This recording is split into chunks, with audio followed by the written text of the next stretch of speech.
Buenos días nuevamente a los presentes y a los que nos acompañan online a través de la emisión en streaming que estamos realizando durante estos 2 días en las jornadas.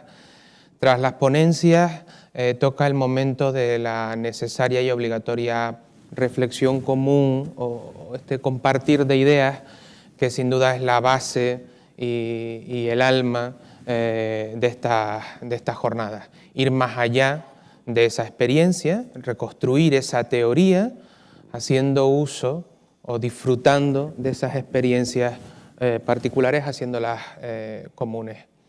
Esta mesa redonda también se puede tomar como una continuación de la mesa redonda que ayer realizamos y, por tanto, algunas de las reflexiones o ideas que ayer se lanzaron me gustaría volver a retomarlas para contar también con su opinión al respecto. Hay una cosa que surgió ayer, que surgió hoy mientras estábamos en el descanso, en el desayuno, y era la importancia de la educación. Y hablamos de la educación para las siguientes generaciones porque estamos hablando de cómo dejarles un mundo mejor a las siguientes generaciones, pero a lo mejor nos faltaría ver cómo educar a esas siguientes generaciones para que disfrutan y sostengan o mantengan el mundo que queremos dejarle si conseguimos al final cumplir todos esos retos. Entonces, me gustaría conocer su opinión sobre qué opciones, qué oportunidades, de qué forma podemos incorporar todos estos retos a la educación a todos los niveles, incluso a la educación social, si nos planteamos cómo educar a una sociedad para si conseguimos este resultado. Podemos empezar por... Sí, coge el... Está encendido, sí. Sí, pues creo que vamos a coincidir, pero en la educación yo he visto ya un cambio, estoy viendo ya un notable cambio en la nueva generación, la que llamamos Z, y están cambiando las cosas de sus parámetros, sus valores, nos piden un poquito más ya de responsabilidad social, de sostenibilidad. Ya esos términos los utilizan, nosotros en nuestra generación ni los manejábamos. Y sobre todo el tema en los colegios. También estoy notando, tengo hijo adolescente y ya en algún momento he visto que ya lleva temas de responsabilidad social, ya saben lo que son todo este tipo de acciones que las compañías o las instituciones, y eso es que está empezando ahora. Creo que ahí está claro por mí. ¿De acuerdo? Sí, en línea de lo que dice Encarna, comparto eso, ¿no? Porque vamos viendo que el modelo educativo, tan cambiante, por otra parte, que no acaba de ser claro, nuestros jóvenes, que son sin duda mejor preparados, mejor formados, con ideas más sociales, más de convivencia que a nosotros nos inculcaron, van viendo. Lo que pasa es que yo ahí veo una posible trampa, que es que les estamos educando en el buenismo. Todo es muy bueno, todo muy participativo, muchos derechos, pero ojo, hay que hacerles también ver que todo eso tiene un costo, tiene un nivel de esfuerzo que por el modelo educativo, el modelo social que llevamos, a veces no está equilibrado. O sea, quieren conseguir montones de cosas sin tener nada a cambio. Entonces, una de ellas que sería esto, porque cuando ya la sociedad, ellos sean pues nuestros sucesores del futuro, dirijan las empresas, estén al frente de cualquier organización, tienen que entender que para poder transmitir y para poder participar a los que tienen menos, alguien tiene que generar esa riqueza. Y ahí yo veo un poquito de miedo porque llegan a la edad que llegan, 20, 22, 24 años, una serie de... pues todo lo tiene, todo más fácil, las últimas tecnologías, no sé qué, todo de compartir, todo muy buena, pero ojo con el nivel de esfuerzo que yo creo que ahí tenemos un pequeño déficit. Gracias.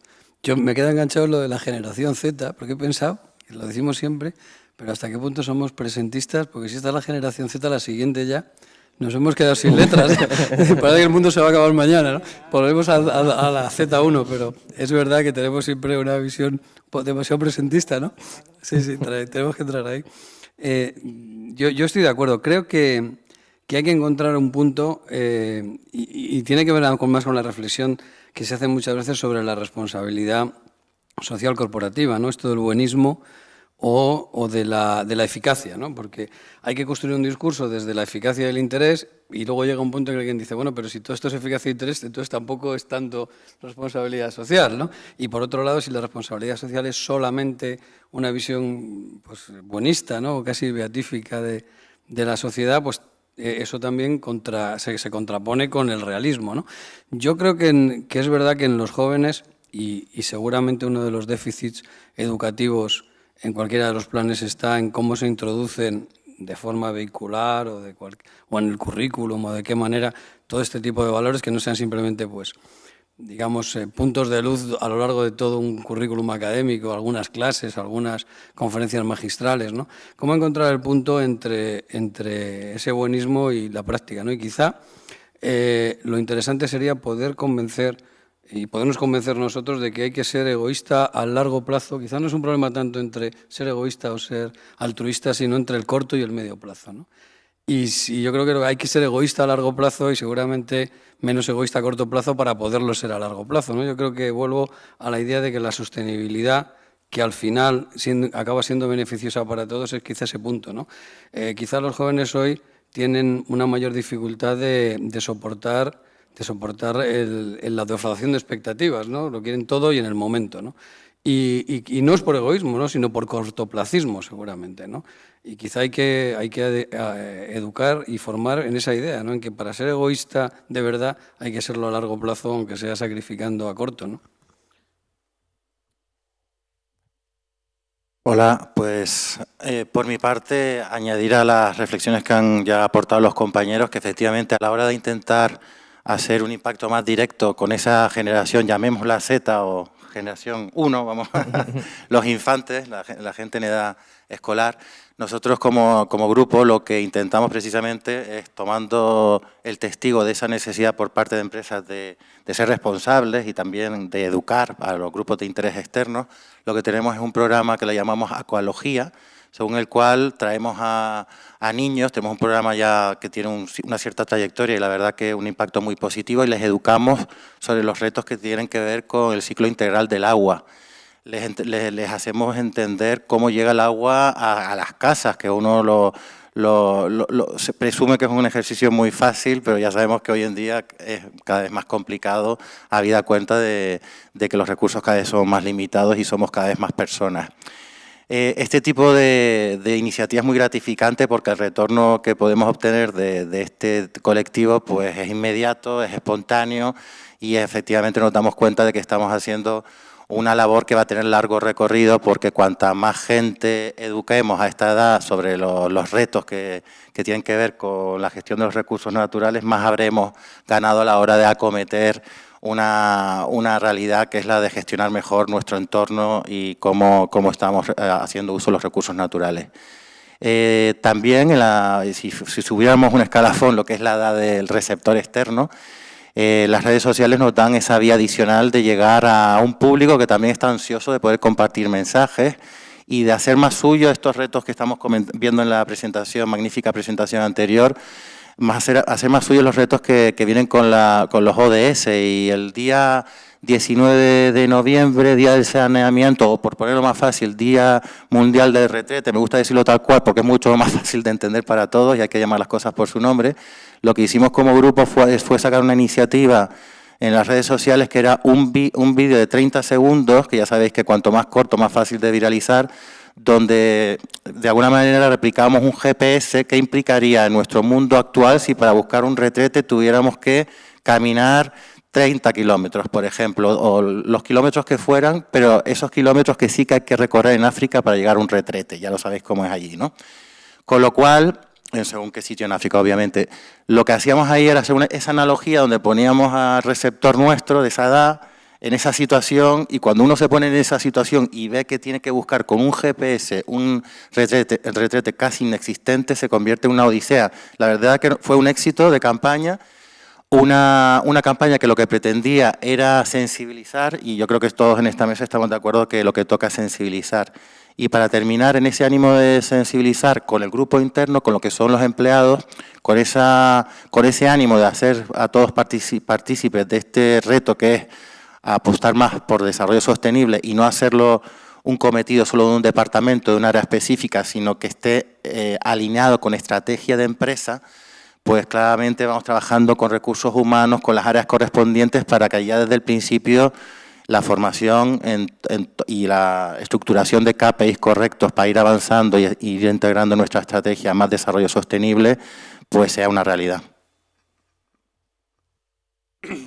Bueno, pues yo coincido plenamente con lo que se ha dicho, poco puedo añadir ya, pero sí quería una anécdota personal, ¿no? Yo tenía problemas en explicar a mi hija a qué nos dedicábamos, ¿no?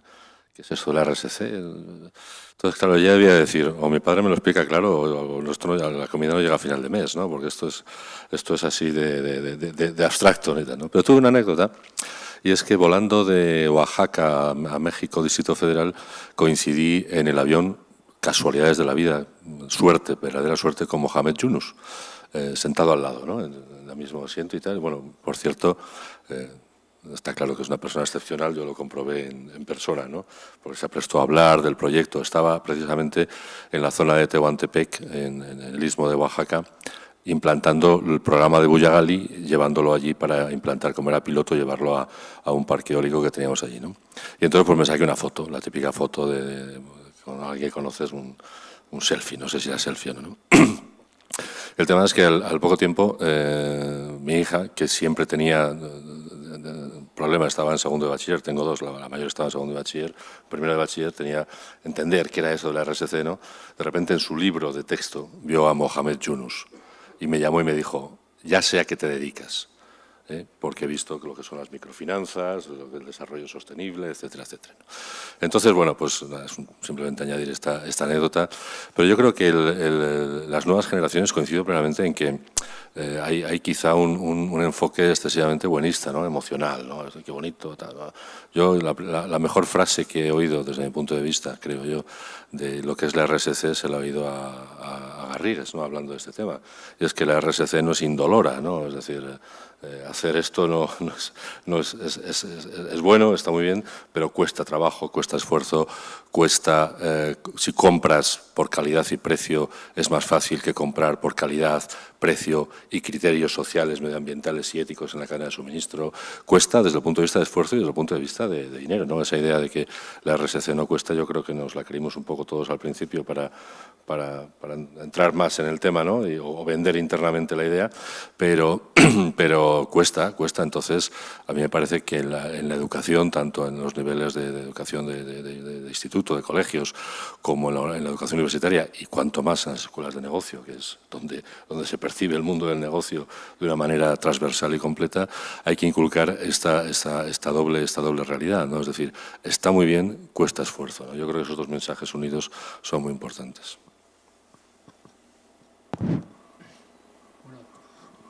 Ser el último es complicado añadir cosas, ¿no? Pero de todas maneras, yo quisiera relacionar la educación cuanto más y mejor, pues mucho mejor, ¿no? Sin embargo, yo quisiera relacionar el concepto de educación con un concepto similar, pero que no es exactamente lo mismo, que es el de cultura.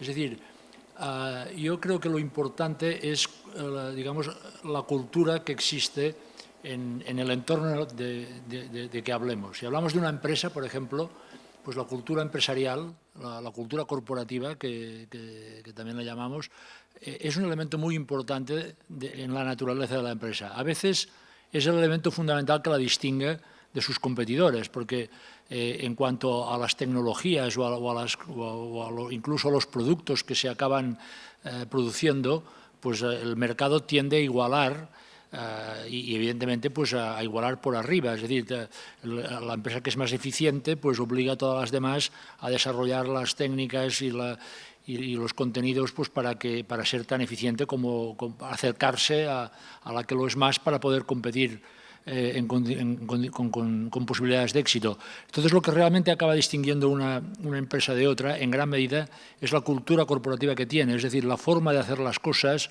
el tipo de valores que promueve con su actividad, que son valores no en plan buenista, sino que son valores que tienen un contenido social, pero que a la vez tienen un contenido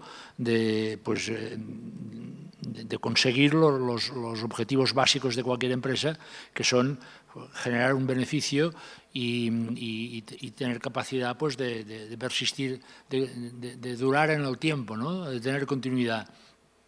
Yo creo que en el ámbito de un país, de alguna forma, ocurre lo mismo, en el ámbito de una familia. Es decir, la cultura que se inculca a los jóvenes en este caso, pues no es solo la educación que reciben en la escuela, ¿no? Sino que es la cultura que perciben pues en su familia, en la sociedad, cómo funciona la sociedad, qué cosas valora. Y en todo este campo es evidente que tenemos muchísimas cosas por cambiar si vamos a entrar, si vamos a tomarnos en serio la cuestión de la sostenibilidad. Y como tú decías, pues no es gratuito, ¿no? Es decir, no se hace sin esfuerzo, ¿no? Hay muchos hábitos que debemos modificar, muchas formas de producir, pero también muchas formas de consumir. Y el tipo de valores, los valores y el tipo de formas de actuar que transmitimos a los jóvenes, pues esto forma parte también de su educación de una manera muy relevante, ¿no? Pues aprovechamos que ya tiene el micro y así hacemos la ronda al revés. Ayer se planteaba uno de los debates que parecía algo extraño que surgiera, pero la verdad que fue creciendo, que era la duda de si era propiamente responsable comunicarse a través de la responsabilidad social corporativa como forma de comunicación de empresa o incluso como forma de publicidad de la empresa o no. Si tendríamos que actuar con una humildad a lo mejor más común en generaciones anteriores, de hacer las cosas sin decir que las hacemos, o si deberíamos, lo que antes hablaba, incluso comentaba Antonio Fuertes, pues promover la diferencia o la singularidad de una iniciativa que tiene en cuenta eso frente a la iniciativa de cualquier otra empresa que compite con nosotros en el mismo mercado que no está teniendo en cuenta esos valores. Entonces, como la propia jornada se llama la comunicación del valor, pongamos o no en cuestión el comunicarnos de esa manera. Sí. Bueno, hombre, vamos a ver, yo no estuve a la jornada de ayer, no sé cómo se planteaba exactamente este dilema, pero a mí me parece que es no solo responsable, sino absolutamente necesario hacerlo, ¿eh? Es decir, una empresa tiene que explicar lo que hace. Es un elemento fundamental por el concepto de transparencia, por una parte, y si además considera que explicando lo que hace le ayuda a tener una mayor cuota de mercado, pues tiene la obligación empresarial de hacerlo, ¿eh? Es decir, que evidentemente es muy importante, además, que en la medida en que esto forma parte de una agenda social, como puede ser la Agenda de Desarrollo Sostenible, pues que el demostrar que empresas de éxito tienen éxito utilizando como hoja de ruta lo que es la Agenda de Desarrollo Sostenible, es una contribución más que hace la empresa a que esta agenda se vaya convirtiendo, digamos, en un estándar, que es el objetivo. El gran problema que tiene la Agenda de Desarrollo Sostenible en estos momentos es la escala, ¿no? Es decir, habéis visto lo que decíamos del Pacto Mundial, ¿no? Hay unas 12.000 organizaciones adheridas al Pacto Mundial, de las cuales 8.000 más o menos son empresas, ¿no? Y el resto, claro, a pesar que son empresas, muchas de ellas muy grandes, pero en comparación al número de empresas que hay en el mundo, esto no es nada. Incluso en España, decía, hay 2.000 firmantes del Pacto Mundial, de los cuales 2.000 empresas, 2.600 firmantes, de los cuales 2.000 son empresas. El número de empresas que hay en España, personas jurídicas, ronda la cifra de los 2 millones. Es decir, que esto es un 1 por 1.000. Claro, con un 1 por 1.000 no puede... Y España es un país que tiene el número de firmantes más alto, ¿no? Entonces, claro, con estos porcentajes no se pone en marcha una agenda de desarrollo sostenible a escala nacional, en nuestro caso, por ejemplo. Necesitas mucha más implicación de muchos más agentes, de muchas más empresas. Y evidentemente una manera de conseguirlo es que las empresas que todavía no están convencidas vean que empresas con éxito están convencidas y están teniendo éxito justo o en parte gracias a seguir esta agenda. Esto es fundamental y la comunicación está claro que es la manera, es una de las fórmulas para conseguir esto, ¿no?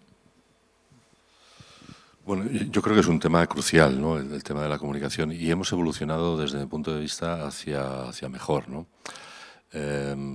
Yo recuerdo hace unos 10 años, cuando se hablaba de comunicación, había una especie de exceso de comunicación. Mira qué buenas son las empresas y tal, ¿no?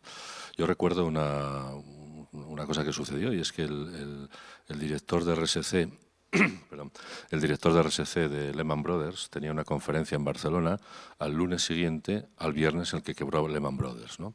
Entonces, claro, pues estábamos hablando de una comunicación que podría ser lo que luego se llama greenwashing, social washing, podemos acuñarlo, es decir, ¿no? Entonces, desde ese punto de vista, yo creo que hemos aprendido, porque hay muchas situaciones en las que un exceso de comunicación ha encubierto prácticas no deseables, y siempre estamos en ese riesgo, porque las empresas grandes siempre estamos en ese riesgo, ¿no? Nosotros hemos ido cambiando de una actitud muy comunicativa, incluso ahora nos critican que comunicamos poco, hemos ido siendo más prudentes, ¿no?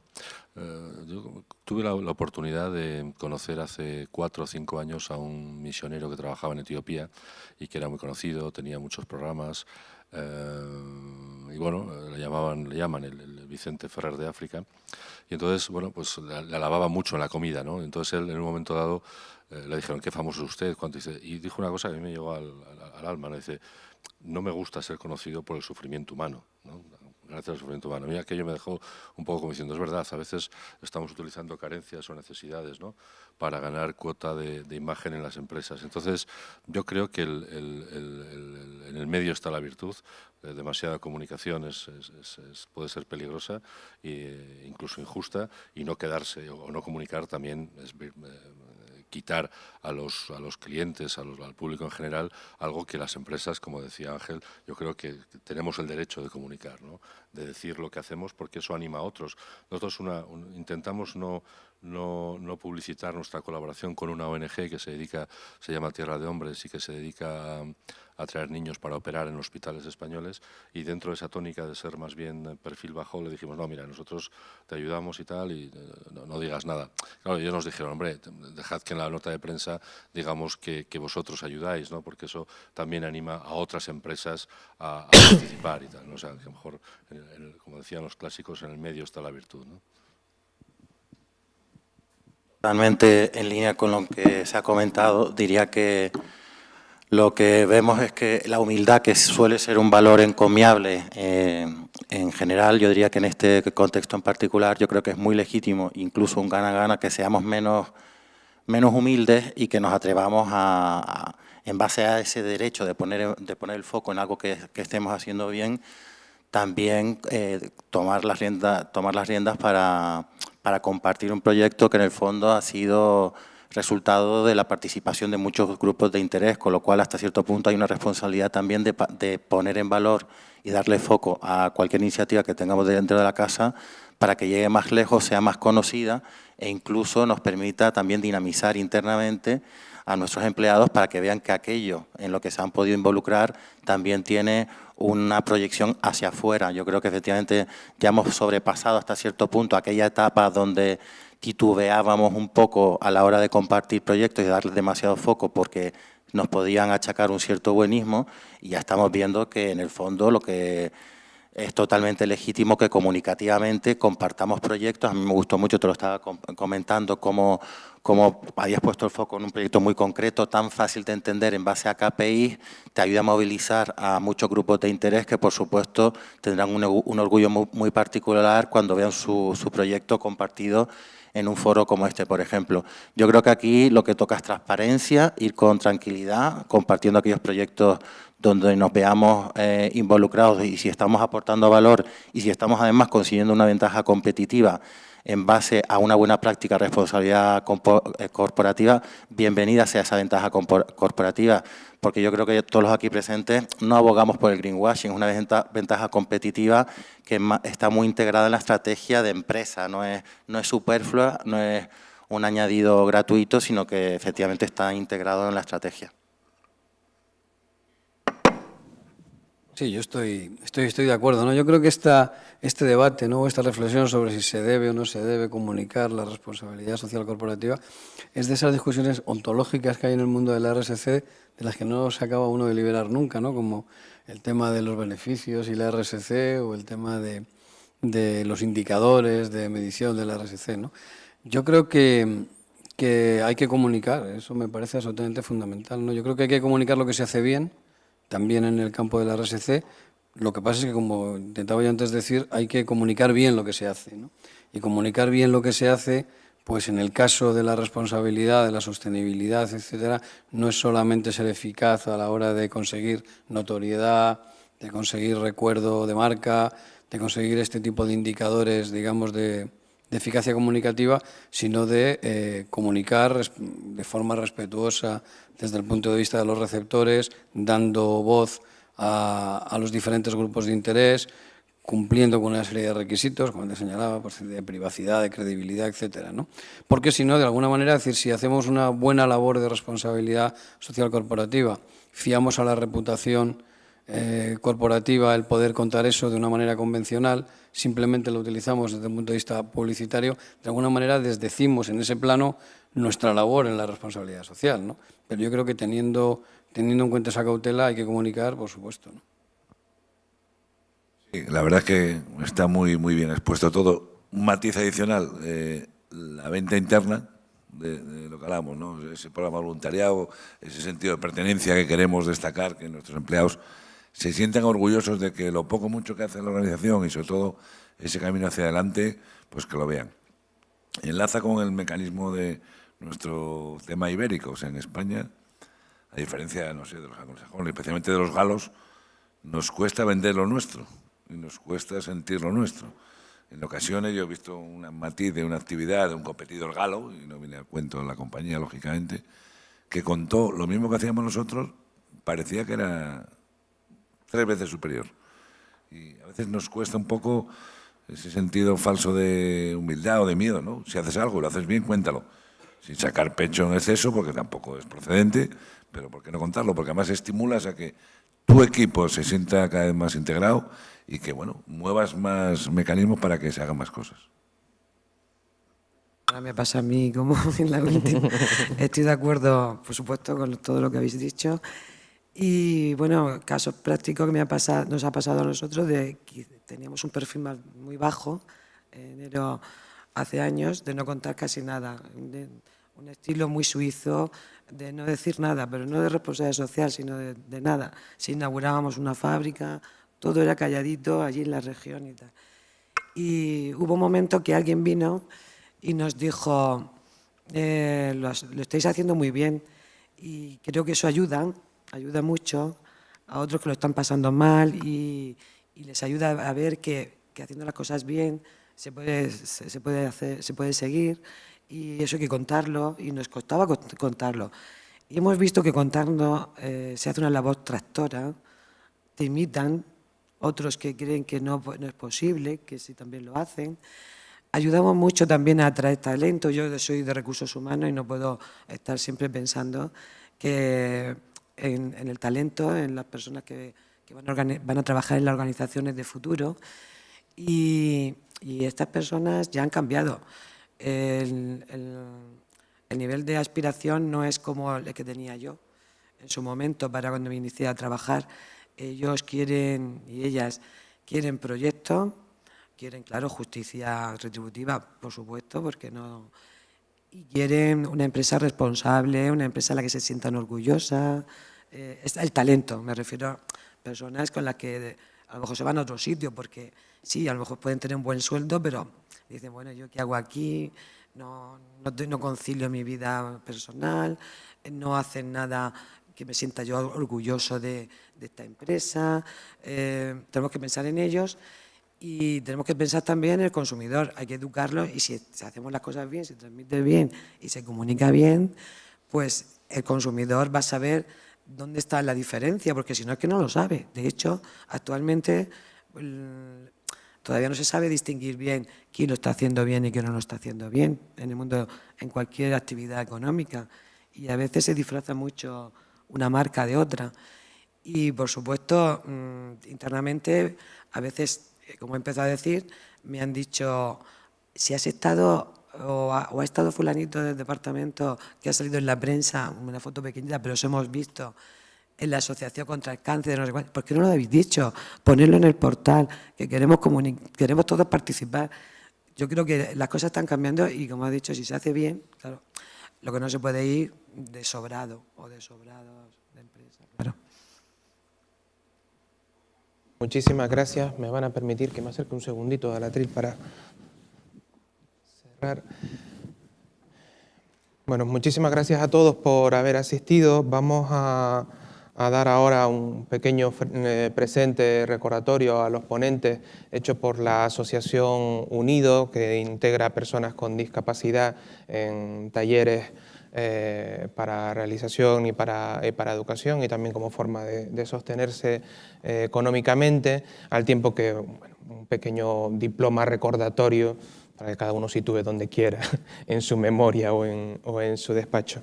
Pero no quería dejar de, al tiempo que agradecemos a los ponentes su asistencia, su colaboración, su generosidad y por tanto también su reflexión, quería al tiempo agradecer a una serie de personas que no han subido en estos 2 días al escenario, pero que han formado parte de toda la organización de este evento, aparte de los que conformamos el instituto. Esas personas, que ahora me colocarán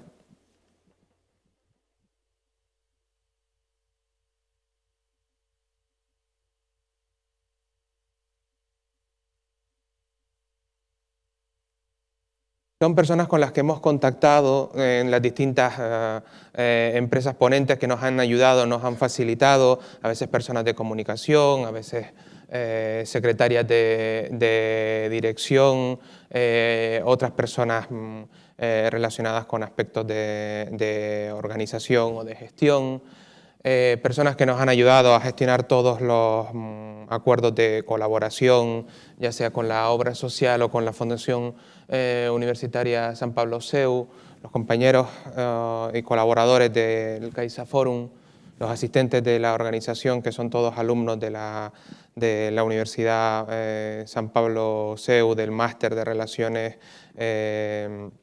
Públicas y Gestión de Eventos, además del grado de la misma materia, a todos los proveedores de estas jornadas que sin duda han entendido desde un principio la finalidad, el alma y el espíritu de estas jornadas y han sabido buscar aquello que les pedíamos en cada caso, desde las personas dedicadas a la comunicación, a la web, a las impresiones, así como al técnico. Me van a disculpar los técnicos que no conozca todos sus nombres y por tanto solamente me he referido a las personas con las que me he llamado o me he girado correos.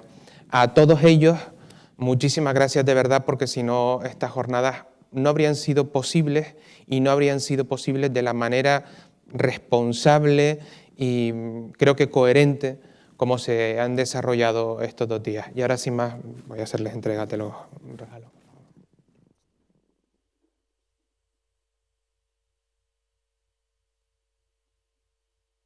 Pues Marisa.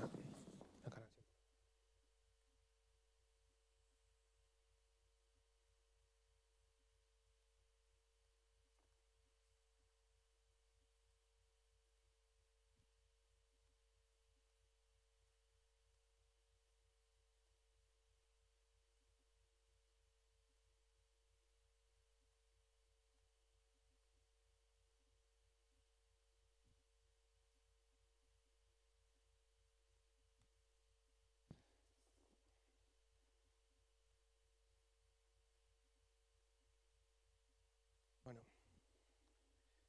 sin más damos por pausadas, porque ayer decíamos que esta mañana decíamos que no iban a terminar hoy, que el proyecto continuaba y por tanto ponemos la pausa en el proyecto para continuarlo en fechas posteriores. Muchísimas gracias por haber asistido.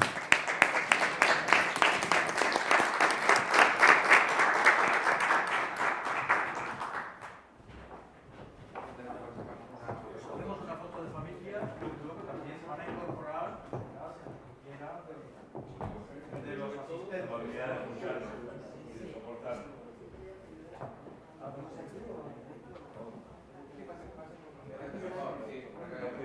Ya que tiene la bondad, no se diga, te vamos a...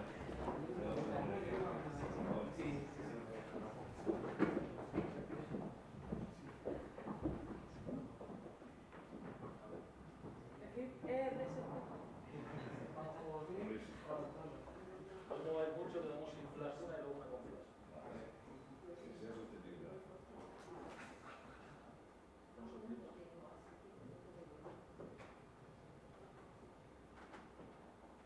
Repetimos y luego una con flash.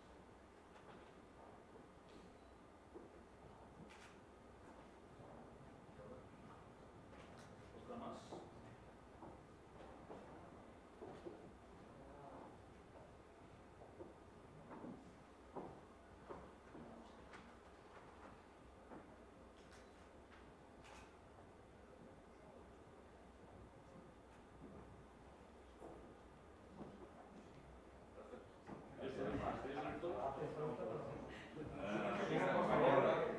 Acompañantes.